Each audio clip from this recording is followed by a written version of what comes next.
যেখানে নির্বাচন উপনির্বাচন হয়েছে সেখানে মানুষ শান্তিতে আছে, সেখানে পরিস্থিতি ঠান্ডা, কিন্তু পরিস্থিতি গরম কোথায়? বায়তুল মোকাররমে।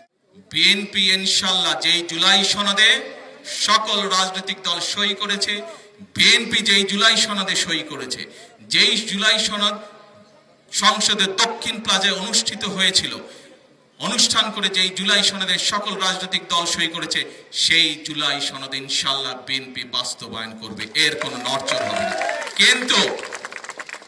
কিন্তু যারা বিএনপির খাল খনন, বিএনপির ফ্যামিলি কার্ড, বিএনপির কৃষক কার্ড, পেশাদার খেলোয়াড় তৈরি সহ এই সকল জনগণের জনকর্মসূচি সেইগুলোকে বাধাগ্রস্ত করবে, বিএনপি জনগণকে সাথে নিয়ে তাদেরকে প্রতিহত করবে। কাজে আসুন, আজকে আমাদেরকে সজাগ থাকতে হবে, আজকে আমাদেরকে সতর্ক থাকতে হবে। কারা স্বৈরাচারের ভূত কাদের উপরে আবার ধীরে ধীরে আসর করছে, কারা আবার দেশে অরাজকতা তৈরি করতে চাচ্ছে।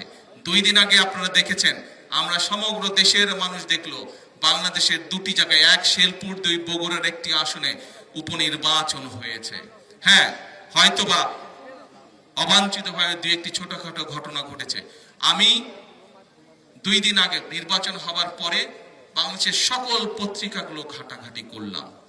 পত্রিকার কোনো খবরে কিন্তু কোনো জায়গায় কোনো যে অবাঞ্ছিত ঘটনা ঘটেছে, কোনো জায়গায় অপ্রীতিকর ঘটনা ঘটেছে, তেমন কোনো নিউজ নাই। ছোটখাটো 1-2টা হালকা ঘটনা আছে নিউজ, কিন্তু অভিযোগ করার মতন কোনো পত্রিকা না। বাংলাদেশের যত বড় বড় পত্রিকা আছে সবগুলো আমি পুঙ্খানুপুঙ্খ নিউজগুলো পড়লাম, দেখলাম, খোঁজ করলাম, কোথাও কোনো ঘটনা নাই। যেখানে নির্বাচন উপনির্বাচন হয়েছে সেখানে মানুষ শান্তিতে আছে, সেখানে পরিস্থিতি ঠান্ডা, কিন্তু পরিস্থিতি গরম কোথায়? বায়তুল মোকাররমে। যেখানে ঘটনা ঘটলো সেখানে কোনো খবর নাই, পরিস্থিতি গরম হচ্ছে বায়তুল মোকাররমে। কারা পরিস্থিতি ঘোলাটে করার চেষ্টা করছে নিশ্চয়ই সেটি আপনাদের অজানা নয়। অজানা? আপনাদের অজানা নয়। কাজে প্রিয় ভাই বোনরা, আজকে সময় এসেছে আমাদের সকলকে, এখনো স্বৈরাচারের ভূত, স্বৈরাচার পালিয়ে গেছে কিন্তু স্বৈরাচারের ভূত কিন্তু রয়ে গিয়েছে এই দেশে এখনো। কাজে আমাদের সকলকে সজাগ থাকতে হবে, আমাদের সকলকে সতর্ক থাকতে হবে, যাতে জনসম্পৃক্ত যে সকল কর্মসূচি আছে এই কর্মসূচিগুলো যাতে বাধাগ্রস্ত হতে না পারে। আমরা দেখেছি অতীতে কিভাবে দেশের মানুষের ভাগ্যের পরিবর্তনের রাজনীতিকে বাধাগ্রস্ত করা হয়েছে। আমরা দেখেছি অতীতে কিভাবে গণতন্ত্রকে বাধাগ্রস্ত করেছে। গণতন্ত্রের কথা বলে, জনগণের কথা বলে, জনগণের স্বার্থের বিরুদ্ধে কাজ কারা করেছিল, কি কি কাজ করেছে এগুলো আমাদের জানা আছে।